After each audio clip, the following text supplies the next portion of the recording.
Sois élevé, Père. Sois glorifié, Seigneur. Dans ta présence, nous voulons te dire merci pour tout ce que tu fais.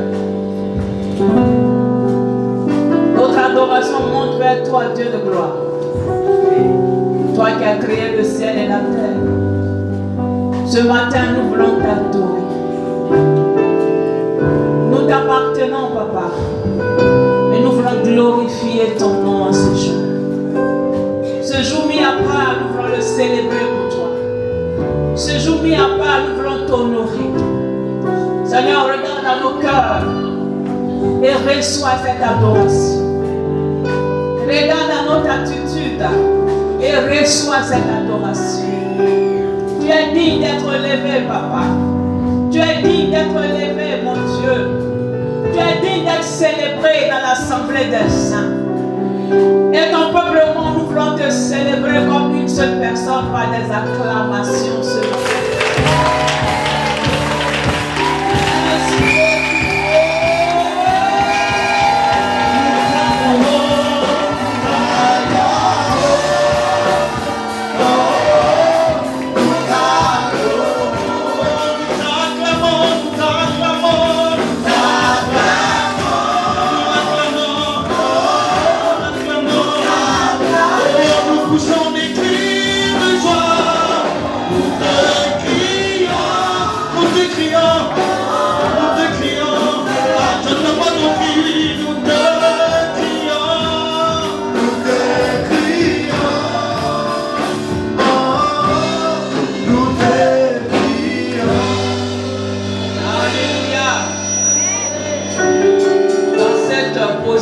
Nous allons lire le premier test.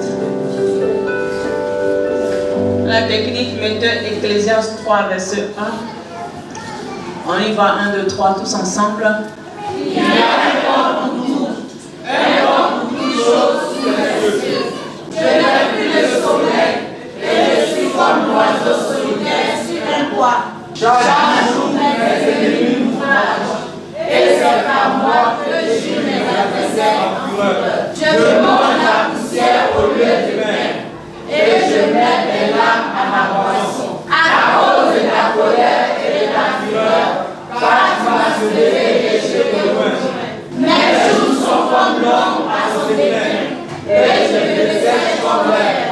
Mais toi, Éternel, tu règnes à perpétuité. Et la mémoire dure de génération en génération. Amen. Amen.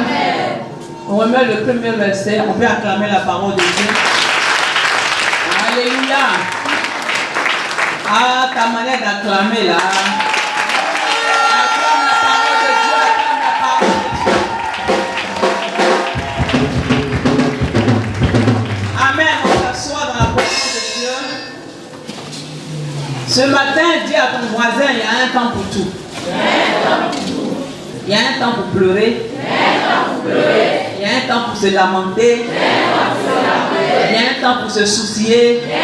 Il y a un temps pour rechercher l'aide. Il y a un temps où on constate que rien n'avance dans nos vies. On vit dans le manque, dans la misère, dans la pauvreté. Il y a un temps pour tout ça. Mais une bonne chose. Comme on dit, il y a un temps pour tout. Donc, il aura aussi un temps où il n'aura plus de pleurs, plus d'amertume, plus de problèmes, plus de misère.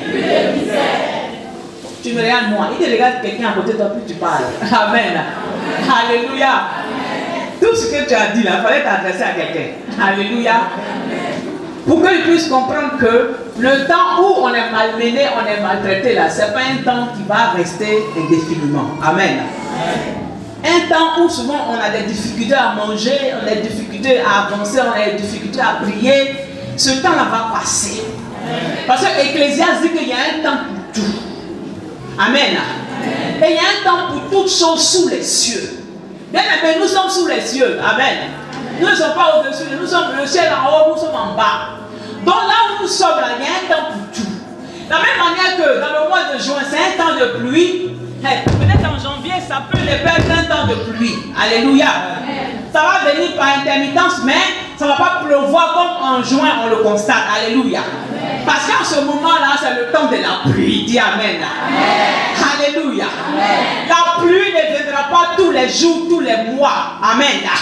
Il y a un temps spécial pour lui, où il vient et puis il montre sa couleur, où il vient et puis il nous empêche de vivre, où il vient et puis il se mélange à notre vie. Mais il y a un temps où le soleil va revendiquer aussi ses droits.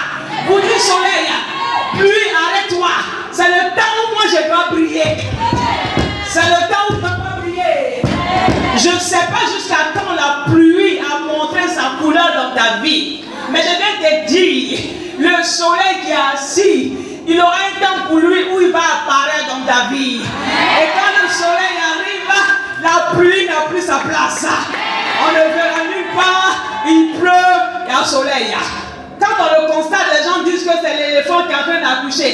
Et ça, c'est pour juste un bref de temps. Et après, ça disparaît. Alors, je me tiens ce matin, j'y puis je dis, toute pluie qui s'est assise dans ta vie, au point où ta vie n'évolue pas, elle est toujours mouillée, elle n'avance pas. Je dis, la Bible dit qu'il y a un temps pour tout. Et le temps du soleil arrive dans ta vie pour que le soleil, dans la sécheresse, oui, à tout ce qui avait été imbibé d'eau. Parce que souvent, il y a des choses qui sont importantes quand c'est sec. Alléluia. Alléluia. Alléluia. Alléluia. Longtemps tu as pleuré. Longtemps tu as tourné en rond. Longtemps tu t'es dit, mais moi-même là, qui suis-je? Jusqu'à quand je vais avancer? Jusqu'à quand moi aussi mon temps va arriver? Jusqu'à quand moi aussi je vais avoir des choses dans la poche? Jusqu'à quand je vais avoir un compte bancaire à une banque? Amen. La petite banque d'ici là, c'est quoi? C'est Copec, voilà. Même Copec là, il faut que je puisse être, mon nom soit là-bas aussi. Alléluia. Mais comme il y a un temps pour tout, la Copec là, c'est juste en attendant. Tu ne resteras pas à Copec, parce qu'à Copec là, il n'y a rien là-bas, on va pas donner crédit, on va te donner quelque chose. De Copec, il faut que tu montes jusqu'à aller à la Société Générale. J'ai pas entendu toi-même là. J'ai pas entendu toi-même là. J'ai pas entendu toi-même là. Là où les gens t'avaient limité, tu vas les étonner. Parce que le temps de ta gloire va sonner. Le temps de ton soleil va arriver. Le temps de ton émancipation va sonner. Il y a un temps pour tout. Tu ne resteras pas toujours en train de pleurer. Ici, dans ce passage, l'Éternel nous rappelle qu'il peut y avoir des mauvais et il peut y avoir aussi des bons jours. Alors quand le mauvais jour arrive, ne t'arrête pas pour dire que tout est fini. Non, ne t'arrête pas pour dire qu'il n'y a plus d'espoir. Parce que quand il fait nuit, coûte que coûte, le jour va arriver. Quand il fait jour, encore il va faire nuit pour que le lendemain arrive. Chaque chose a son temps prédéfini. Amen. Il n'y a rien qui est éternel. Si aujourd'hui c'est compliqué, je viens te dire que demain sera un bon jour pour toi. Si aujourd'hui tu as l'impression que ton entreprise ne prospère pas, ce que tu vends au marché ne prospère pas, je viens te dire, un lundi n'est pas pareil à mardi, mercredi n'est pas pareil à jeudi. Si lundi tu as été défavorisé, attends-toi à mardi parce que tu vas être célébré. Attends-toi à mercredi parce que tu vas être élevé. Attends-toi à jeudi parce que quelque chose de bon va sortir pour toi. Je déclare la manière dont tu dis amen cela t'appelle. La manière dont tu dis amen cela, je sens sur toi au nom de Jésus. Le deuxième texte, c'est David qui parle. Alors rapidement dans le psaume 102, David qui parle, qui dit à Dieu, il y a un temps pour tout. Il y a un temps où on ne voit pas ce qu'on écrit, et il y a un temps où on doit voir ce qu'on écrit. Amen. Amen. Alléluia. Amen. Le temps est important, nous devons avancer dans le temps. Amen. Ne nous amène pas en arrière, nous on veut avancer. Alléluia. Amen. Alors le psaume 102 dit, c'est David qui parle. Je n'ai plus de sommeil. Ça arrive à tout le monde. Quand tout est assombri. Alléluia. Même tu t'es endormi, mais le sommeil même refuse de venir. Alléluia. Tu fais tout pour dormir. Le sommeil ne vient pas. Parce que ce que tu traverses là, c'est tellement lourd que tu ne peux pas dormir. Je suis comme l'oiseau solitaire sur un toit. Personne, tout le monde t'abandonne. Les gens même que vers qui tu pouvais aller pour dire s'il te plaît, il n'y a plus personne. Alléluia. Ils t'ont tous abandonné. Verset 9, il est écrit: chaque jour, mes ennemis m'outragent.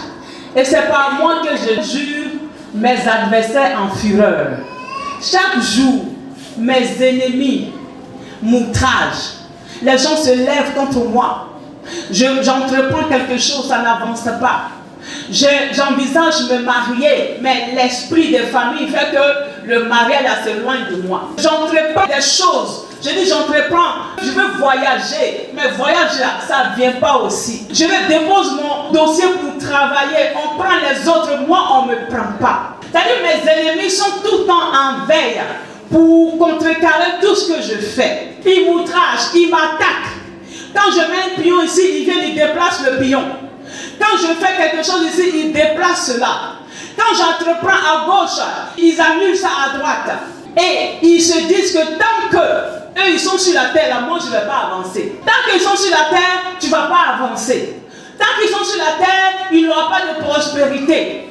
Tant que ton nom est inscrit dans leur hôtel là, chaque fois qu'ils vont crier ton nom à l'hôtel de leur village et que tu vas répondre, tout ce que tu vas faire ne va pas avancer. Au verset 10, je mange la poussière au lieu de pain. Hey, pain même souvent on ne gagne pas. Alléluia. Amen. Tu manges la poussière. Tellement c'est chaud. Les enfants même ne mangent pas puis ils vont à l'école. Même quand tu reviens à midi, il n'y a rien à manger. Même quand tu reviens le soir, il n'y a rien à manger. Parce que chez toi c'est difficile.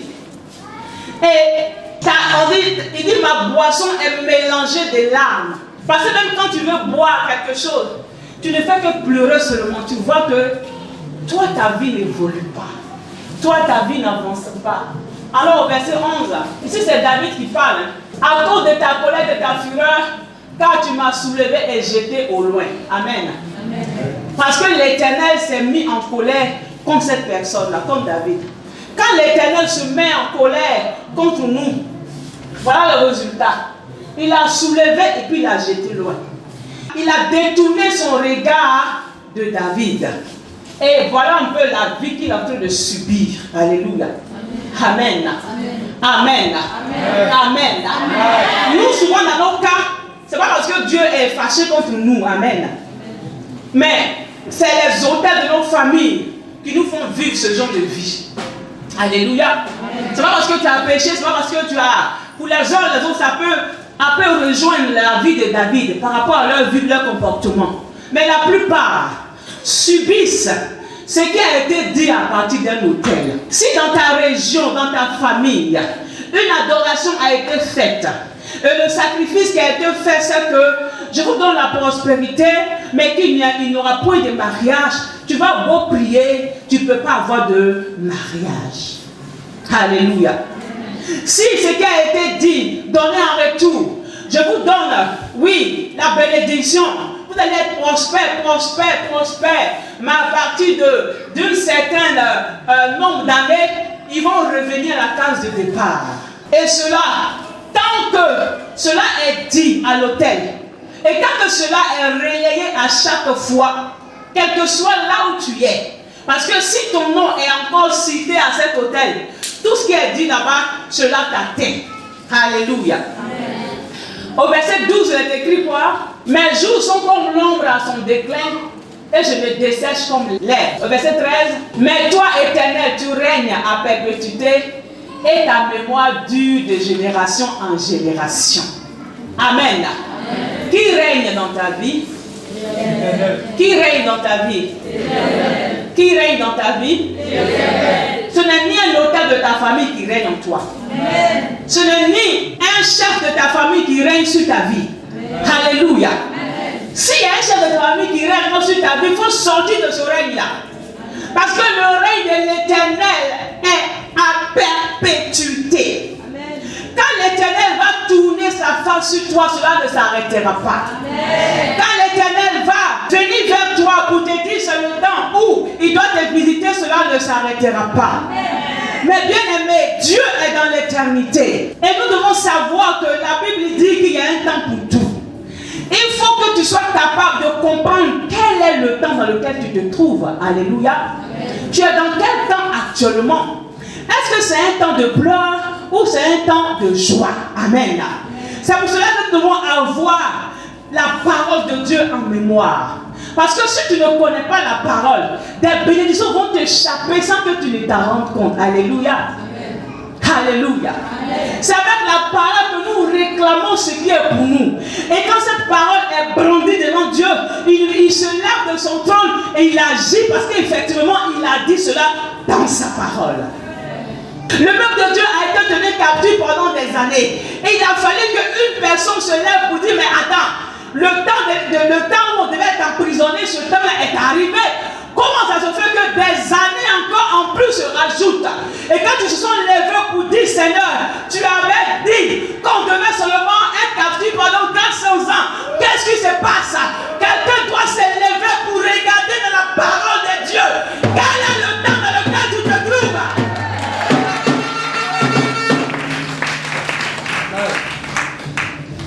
Est-ce un temps où tu dois encore souffrir? Mais prends un verset qui te dit que c'est le moment où tu ne dois plus souffrir. Et brandis ça devant l'Éternel. Est-ce un moment où tu dois vivre, je ne sais pas, être non marié? Brandis la parole qui te dit que tu as droit au mariage. Brandis la parole qui dit que tu as droit à être béni financièrement. Brandis la parole qui dit que tu as droit à voyager. Que tu as droit à faire en sorte que ce qui est dans ton cœur soit exaucé. Cherche-le dans la parole de Dieu. Et quand tu montes devant Dieu, il ne peut que s'élever et manifester sa grâce. Amen. Il y a un temps pour tout. Je viens de dire ce matin, je dis c'est le temps de ta saison. C'est le temps de ta saison. C'est le temps de ta saison. Saison de grâce, saison d'opportunité, saison de bénédiction, saison de faveur, saison d'accélération, saison de mariage, saison de faveur.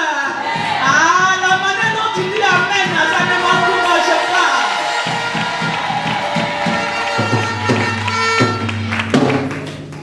pas. Alléluia.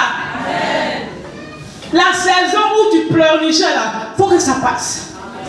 La saison où tu disais, moi-même, où tu disais, qui suis-je? Bien-aimé, tu es enfant de Dieu. Tu es aujourd'hui enfant de Dieu. Et le nom de Christ est invoqué sur toi.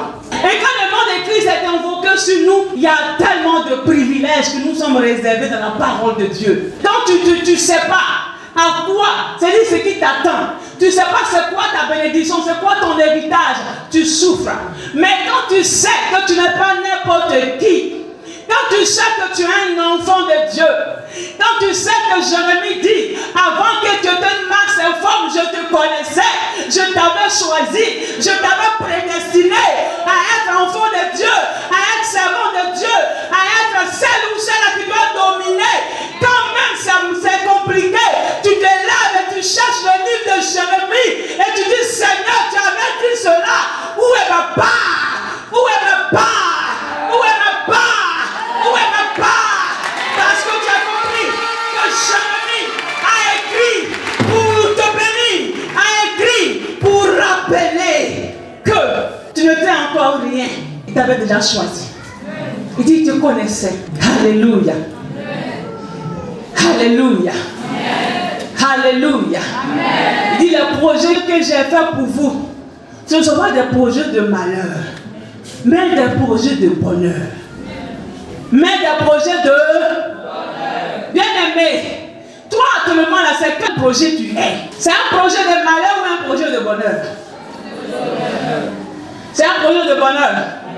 Donc célèbre Dieu alors. Ne murmure pas. Alléluia. Alléluia. Alléluia. Un projet de bonheur, c'est celui qui se couche et qui arrive à dormir. Un projet de bonheur, c'est celui qui entreprend et puis tout ce qu'il entreprend réussit. Même ce qui est dans ton cœur comme désir se réalise avant même que tu n'ouvres la bouche. C'est dans ça que tu es. Ça doit aller tout le temps. Parce que tu pas derrière pour le moment, il peut avoir un autre pour le moment. Amen. Quand l'Éternel nous bénit, sa bénédiction là est à perpétuité. Alléluia. Elle est à perpétuité. Reconnais le temps de ta saison. Est-ce que la saison dans laquelle tu te trouves, c'est la saison que l'Éternel a décidé pour toi?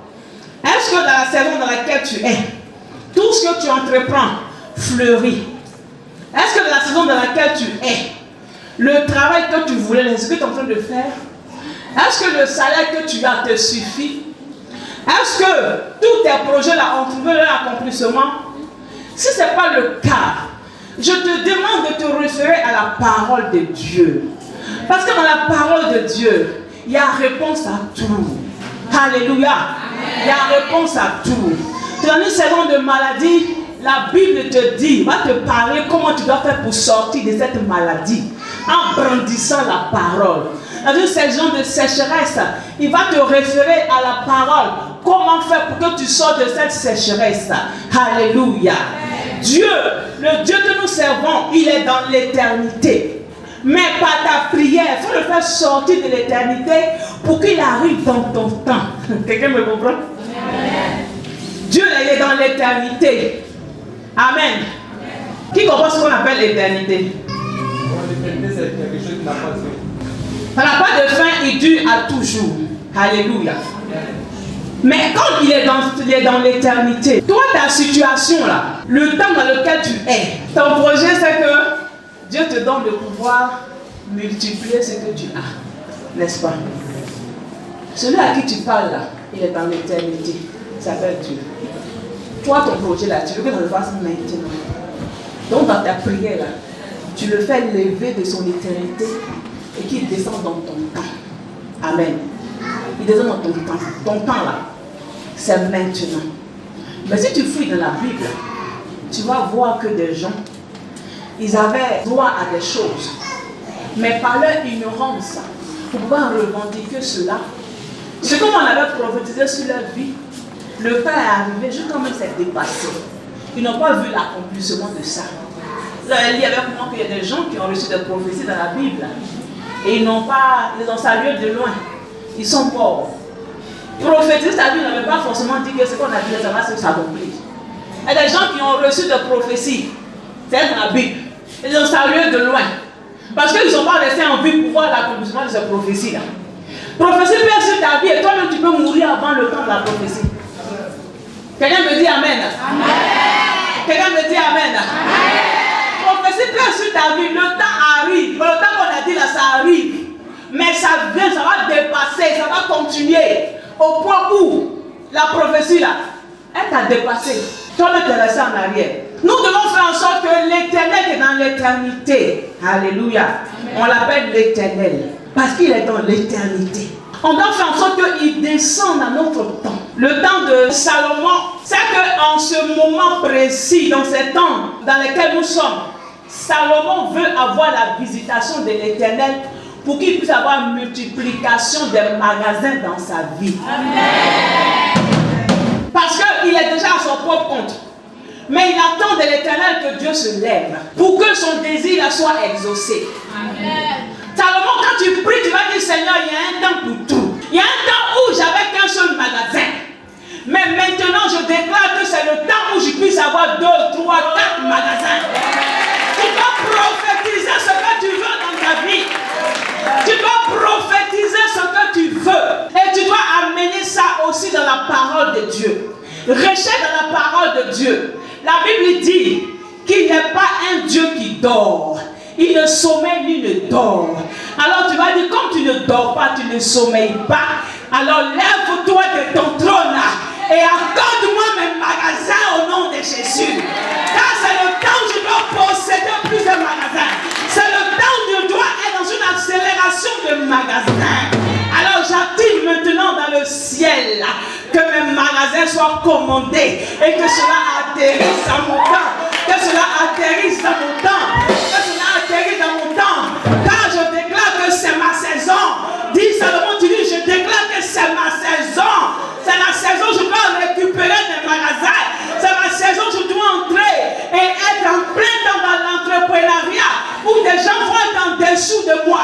reçois ta faveur ce matin. Touche. Je te donne ce que tu recherches. Lèbre sac à la marché. Touche maintenant. Tu reçois cela au nom de Jésus. Amen. Le temps de ta saison.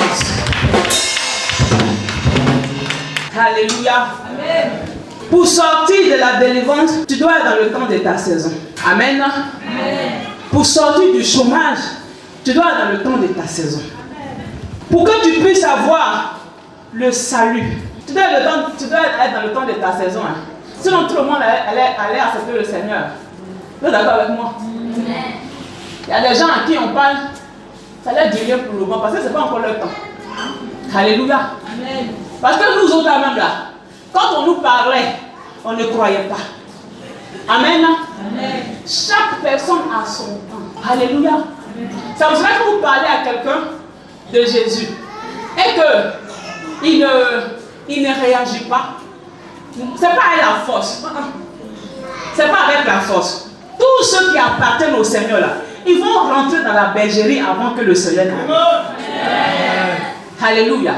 Seulement que toi, fais ta part en annonçant la parole à celui qui est à côté de toi. Toi, le fait que tu annonces, ne pas forcément dire que ça va l'amener à venir à l'église, mais ça va créer une séquence en lui. Et le Seigneur va venir arroser cette sémence.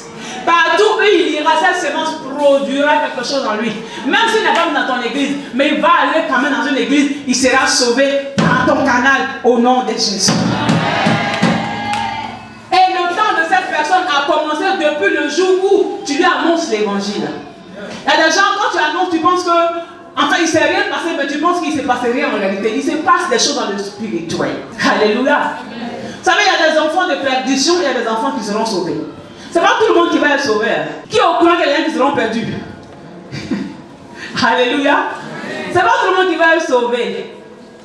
Il y a des enfants de perdition. Amen.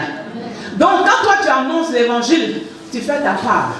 Celui qui est enfant de Dieu, il va venir au temps de son temps, entrer dans la bergerie. Celui à qui on a parlé une fois, deux fois, trois, même 10 fois. Si c'est un enfant de Dieu, son temps va arriver où il va entrer dans la bergerie. Alléluia. Mais celui à qui on a parlé une fois, deux fois, si c'est un enfant de perdition, tu vas beau parler, il ne pourra pas venir parce que sa finalité là, c'est qu'il soit enfant de perdition. Comme Judas. Vous ne connaissez pas ce qui est enfant de perdition, on voit un exemple, c'est Judas. Judas qui a travaillé aux côtés de Jésus, à côté de lui. Vous pensez que Jésus ne savait pas qui était Judas? Qui va me dire que Jésus ne savait pas qui était Judas? Jésus savait qui était Judas. Mais Jésus lui donnait l'opportunité de changer de camp. Alléluia. Jésus lui a donné l'opportunité de changer de camp. Dans cette salle, tu peux pratiquer la sorcellerie. Même tu donnes l'opportunité de changer de camp. Alléluia. Amen. Tout ce qui est fait ici est vu et entendu. Alléluia. Amen. Je te le dis, ce n'est pas pour t'effrayer. Ne dis pas, ah, il y a sorcier ici. Je n'ai pas dit ça. Et vous, c'est bon, on ne dit pas, c'est ce qui reste dans votre tête. Amen. Alléluia. C'est ce qu'on ne dit pas là. C'est ce qui reste. Je dis, chacun ici là a un petit problème. Amen. Mais quand nous venons de la présence de Dieu, Dieu nous donne l'opportunité pour que nous puissions changer. Amen. Pour d'autres, c'est la sorcellerie. Pour d'autres, c'est chercher le mari de son camarade. Pour d'autres, c'est chercher les femmes de son camarade. Alléluia. Pour d'autres, c'est la boisson. Pour d'autres, c'est la cigarette. Pour d'autres, c'est la masturbation. C'est plein de choses. C'est le vol. Amen. Et quand nous venons à Christ, il nous donne l'opportunité de pouvoir changer de camp. L'église, c'est un endroit où, c'est comme papa il a toujours dit, c'est l'hôpital. Alléluia. Où nous venons pour se laisser soigner. Où tout le monde est malade. De suite, s'il y avait un scanner, pourquoi on ouvre un peu la vie de chaque personne, on va tous fuir ici. Amen. Mais gloire au Seigneur, rendu au Seigneur, il n'y a pas de scanner. Nous avons la possibilité de nous approcher au Seigneur pour dire Seigneur, parce que je veux que le temps de ma saison arrive. Je suis là pour que tu me nettoies. Je suis là pour que tu me laves. Je suis là pour que tu me soignes. Je suis là pour que tu me mettes dans ta bergerie. Amen. Alléluia. Amen. On ne vient pas ici pour s'occuper de son camarade. Alléluia. On ne vient pas ici pour s'occuper de son frère, de sa soeur. Amen. Toi-même, occupe-toi de ta propre vie. C'est la saison où le Seigneur va se manifester dans la vie de plusieurs. C'est la saison où le Seigneur va glorifier son nom dans la vie des uns et des autres. Je déclare, je m'arrête sur cet hôtel et je proclame que la saison de gloire a sonné pour toi. La saison de faveur a sonné pour toi. C'est la saison de miséricorde. Ici, David a reconnu que c'était la saison de miséricorde. Donc, il parle à Dieu pour que Dieu se lève en sa faveur. Il parle à Dieu pour que Dieu se lève pour lui. Qu'au lieu de manger le pain, il mange la poussière. Quand tu veux boire la boisson, ça se mélange avec ses larmes. Mais il dit non, mais il y a un temps. Il faut que ça s'arrête. L'Éternel sort de ton éternité et descend dans mon temps. Et maintenant manifeste ta grâce dans ma vie. Fais-moi sortir de cette souffrance. Fais-moi sortir de ce problème. Fais-moi sortir du manque. Parce que j'ai vu les signes. Je reconnais que c'est le signe de ma saison. Quand tu reconnais le signe de ta saison, et ta manière de prier n'est pas pareille à celui qui ne reconnaît pas le signe de sa saison. Je déclare que ce matin tu puisses constater que c'est le signe de ta saison. C'est le signe de ta saison.